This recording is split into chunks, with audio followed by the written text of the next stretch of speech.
And one of the questions is, how do you move from these physical dollars to electronic dollars? I think the basic technology is going to take place on the internet. I think the specific platform in the emerging world is going to be on a cell phone platform. If you look at the numbers, there are about 360 million, about 150 million online desktop-based accounts today. That number is projected to grow to about 350 million in the next 5 years. However, with respect to cell phones, internet-enabled cell phones, they're just getting rolled out right now. They already have some significant penetration in Japan, in Finland, in Sweden. They're getting rolled out in Western Europe, the US next year. The numbers are projected to grow from about 10 million internet-enabled cell phones today to about 1 billion in 5 years.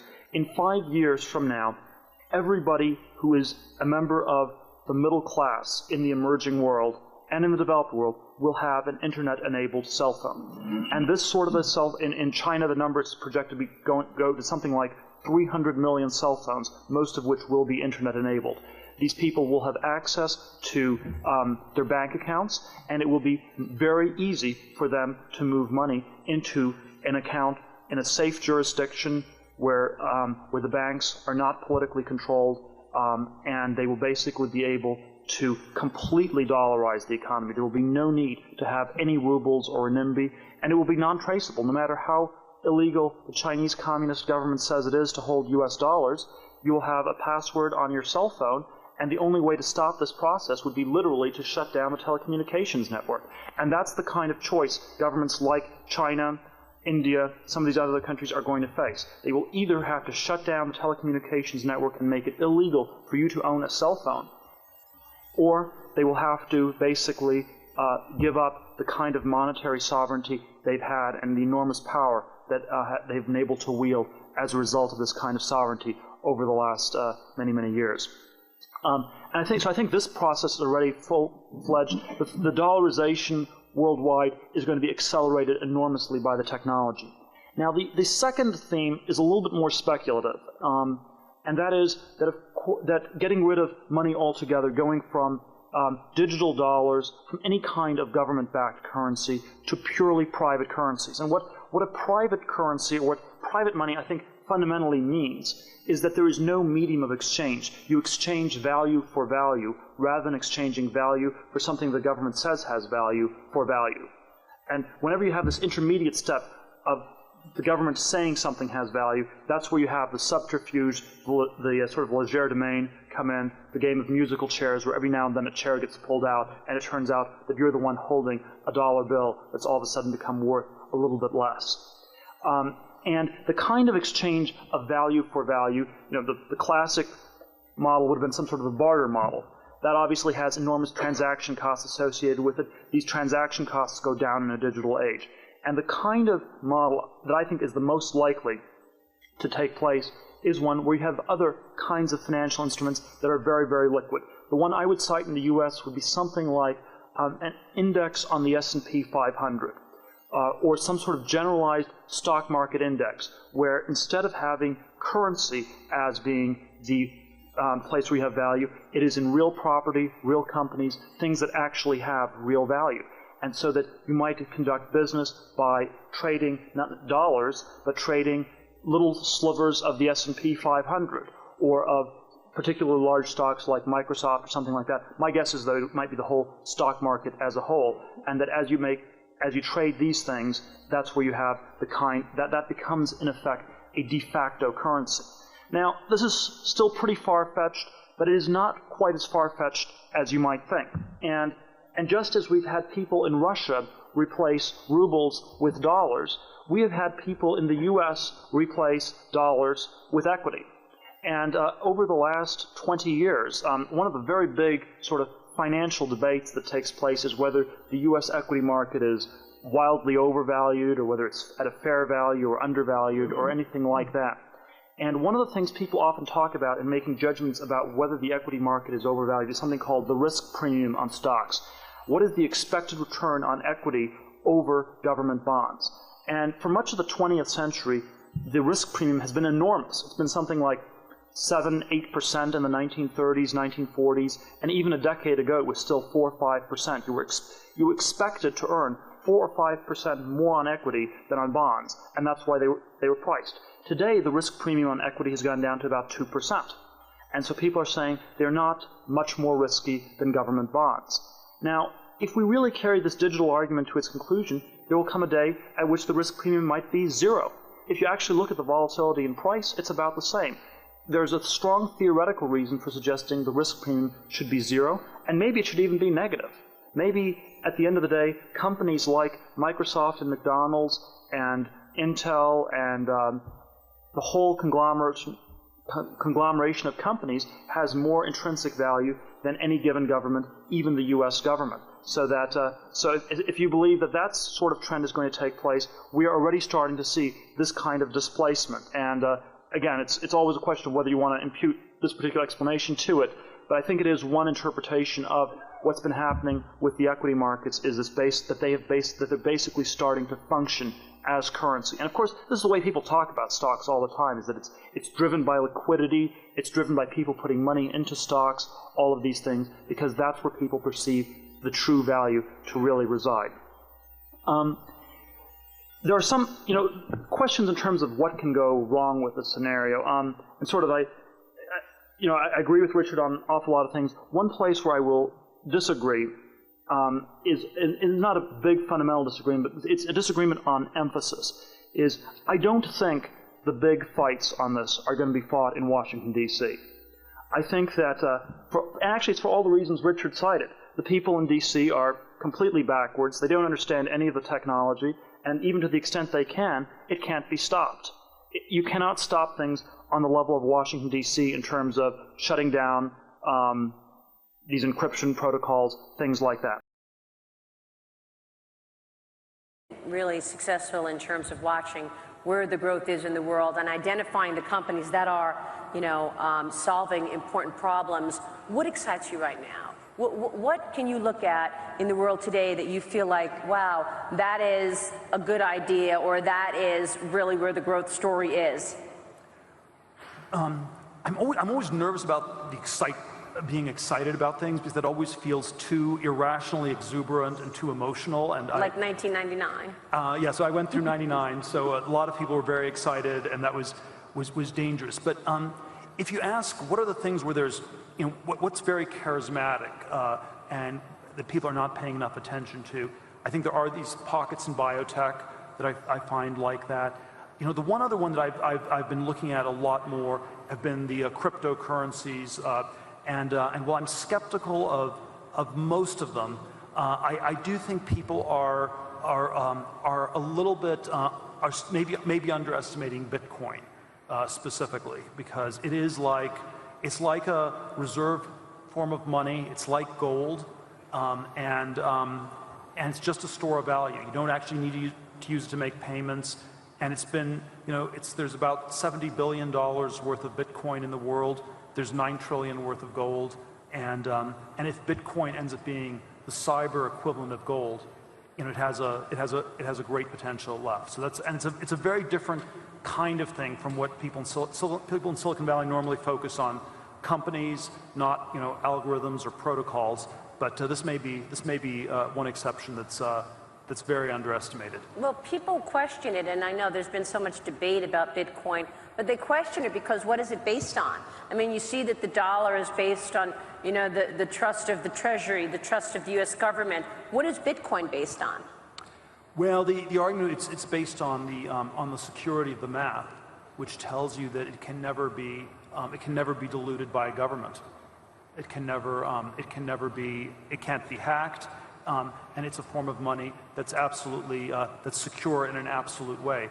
Of course, you could ask the same questions about gold. That's why I used the gold analogy. You would say, what is gold based on? Why is gold valuable? Well, it's a tangible asset, though, gold. It's a tangible asset, but it's also hard to mine.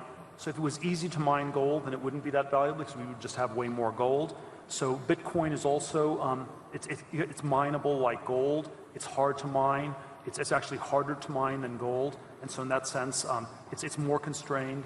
And so, yeah, there are a number of things that I think make it somewhat similar to gold. And then the question is just, does this become more widely And it's more widely anonymous, believed. right? I mean, that's one of the beauties of it. You can be anonymous using Bitcoin. Yeah, it's half anonymous, half not. So it's again this intermediate thing. There's a question whether that's right or not, but it's a bearer instrument. So if you have the Bitcoin, if you know the key, you can go anywhere. Most of the time, most securities are registered, not bearer securities. So it's a very unusual kind of a security.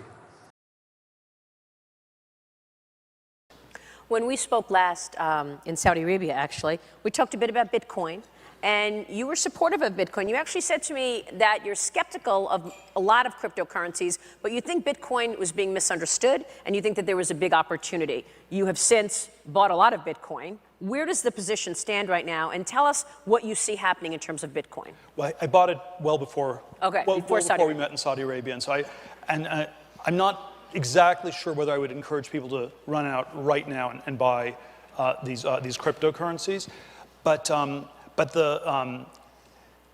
technology that people like to talk about is the blockchain technology.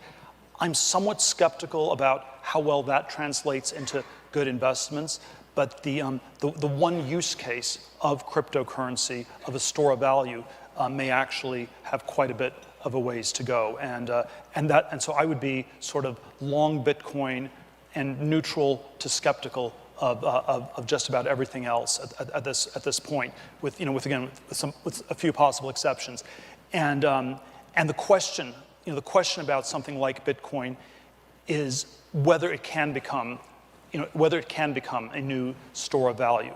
And I think the thing it would replace is something like gold. We're not talking about a new payment system. So it's too cumbersome to use for payments, for day-to-day transactions. But the analogy is it's like bars of gold in a vault that never move, and you get it, and it's sort of hedge of sorts against the whole world going to falling apart or something. And there's about $200 billion worth of Bitcoin. There's $8 trillion worth of gold, and many of the things that make gold attractive would also apply to Bitcoin. And many of the objections people have to Bitcoin would also be objections to gold. So it's this weird currency that's not backed by any government. Same thing's true of gold. It's not clear what the intrinsic value of Bitcoin is. Same thing is true of gold. It may well be a bubble, but and most bubbles are unstable and end. But one of my friends has this line that money is the bubble that never pops. And so if it's money, it is bubble-like, and the value of money comes from often this sort of social thing where its value, you'd like to have a $100 bill because everybody else would like to have a $100 bill. And then if everyone decided a $100 bill was worthless, you might not want to have a $100 bill anymore. And so there is this sort of bubble-like aspect to money, but it's one that can be quite stable. And so even if Bitcoin is bubble-like, that doesn't necessarily rebut it in this core use case for a store of value. And the part, I would say that there are all these elements that remind me of 99, 2000 that make me nervous. So it's people playing fast and loose with the ICO rules, just like with the IPOs and the dot-com bubble. You have sort of the crazy promoter type people where the people who exaggerate beat the people with a normal plan, and then they get beaten by the people who exaggerate a lot. And so there are sort of a lot of very crazy, unhealthy dynamics. At the same time, it still strikes me as deeply contrarian. And one thing that's very different from the dot-com bubble in the late 90s is there are virtually no Wall Street analysts, no Wall Street banks that are pushing this in any way whatsoever. Whereas, if you looked at how many analysts were working on dot-com companies in 99, 2000, that was way too many. And that was probably, sort of another small indicator that it was too consensus. It's been missed in New York City. It's been missed even more shockingly in Silicon Valley, where and it is a technology that's sort of emerged in this fairly distributed way. Ethereum, the number 2 currency, most of the work is being done in Zug, Switzerland. Bitcoin, of course, has this mystery where people don't even know who created Bitcoin. They don't know who Satoshi, the founder of Bitcoin, is. So from a geographic perspective, we have actually no idea where that company got started. That's funny. It's interesting to me that you are supportive of Bitcoin, but not the other cryptocurrencies. What is Bitcoin? How does Bitcoin differ from the 10 others out there? Well, I believe there will be one. My view is that there's going to be one cryptocurrency that will be the equivalent of gold. And so the one, all else being equal, that you should bet on is the biggest one. So gold continues to be gold because it's the main asset class. Maybe it could be replaced by silver, but doesn't seem to be happening. So there's a chance Ethereum could beat Bitcoin. There's a chance some of the others have better features. And so I think it's most likely you'd bet on Bitcoin, and then there's some, and then the thing you have to think about is the product features, are they the ones that you really want in this alternate cryptocurrency? And so there are risks like there's a 51% miner rule where 51% of the miners get concentrated. That can destroy the integrity of the system. There's a risk with the pseudonymity, whether that's not quite the right feature, whether you want it to be more anonymous or more transparent or something like that. So there are questions whether the Bitcoin product is quite the right one, but all else being equal, I think my bet would be that there will be one online equivalent to gold, and the one you'd bet on would be the biggest. And it's come off of the highs, obviously. It got all the way up to 20,000. If it keeps coming down, would you be poised to buy more Bitcoin? You know, it's the I don't want to do the day trading. I did a presentation on this where there was a term HODL, and this was a misspelling. It was in some Bitcoin chat group at the end of, I believe, 2013 when it was near 1,000, and then subsequently crashed to about 200, 220. And there were questions, you know, do you sell, do you buy, what do you do? And someone says, you want to say I'm hold, H-O-L-D, but he misspelled it, H-O-D-L. I'm hodling. And then the acronym got changed to mean hold on for dear life. Oh, God. And so, Okay. That's, yeah, so maybe there's a 50 to 80% chance that it ends up being worth less. Maybe there's a 20 to 50% chance it ends up being worth a lot more. Probability weighted, it's good. And then the question of how to time this, I'm not going to try to do that precisely. You mentioned the things that fall under digital currency, presumably the sort of electronic forms of money China envisions are ones where things can be monitored, again, even more in an even more granular way than they're being monitored currently. The geopolitical thing I sort of wonder about is always that the U.S. dollar is a reserve currency of the world. There are some things about that are good for the U.S., some things that are more problematic. From China's point of view, they want to get, they don't like the U.S. having this reserve currency because it gives us, a lot of leverage over, Iranian oil supply chains and all sorts of things like that. They don't want the renminbi to become a reserve currency because then you have to open your capital account and you have to do all sorts of things that they really don't want to do. I think the euro, you could think of as, was in part a Chinese weapon against the dollar. It didn't, the last decade it hasn't quite worked out that way, but that was, China would have liked to see two reserve currencies like the euro. And, even though I'm sort of a pro-crypto, pro-Bitcoin maximalist person, I do wonder whether at this point Bitcoin is also, should also be thought in part as a Chinese financial weapon against the U.S., where it threatens fiat money, but it especially threatens the U.S. dollar, and China wants to do things to weaken it. So it's sort of China is long Bitcoin, and perhaps from a geopolitical perspective, the U.S. should be a little bit be asking some tougher questions about exactly how that works. But some internal stable coin in China, that's not a real cryptocurrency. That's just some sort of totalitarian measuring device. Venmo for the communists. Yes. Mr. Secretary, are you going to comment on that? That story made the front page of the Journal this morning, or Mr. Ambassador, about China wanting to start their own Bitcoin. What do you think about that? So if I understand what they're doing is they're digitizing their currency. So separate from Bitcoin, it's still fiat currency, right? That is still Chinese money that they are now digitizing. It has huge impacts for their surveillance capacity. They would pitch it as anti-fraud. You can prevent fraud from taking place. I suppose that's true. This is something I think they believe will reduce the costs of cross-border transactions as well for the Chinese. Your point about not wanting to be a reserve currency, I think, is right. I think they'd like it to be among a mix. They want to make sure that when Secretary Pompeo issues the sanctions against the Iranian leadership, that there is a way to purchase Iranian oil that we don't have the capacity to either seize, understand, or impact. And so I do think these digital currencies, separate from Bitcoin and cryptocurrencies, are something you'll see more countries go to. The United States has a project where we're working on it too, but we will be slow off the gate. It has lots of implications for us here at home.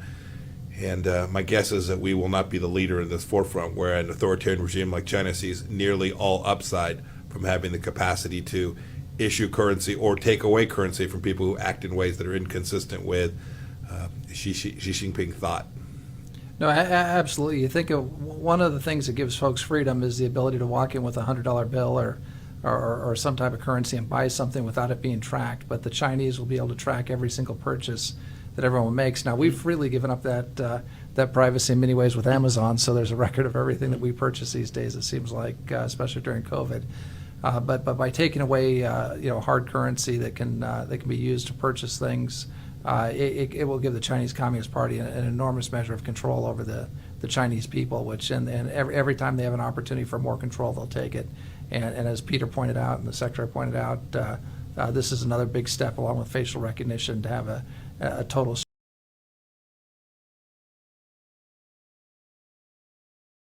I think one of my sort of incredibly big misses of the last decade, I did some, but not as much as I should have, was not buying enough Bitcoin, not buying enough crypto.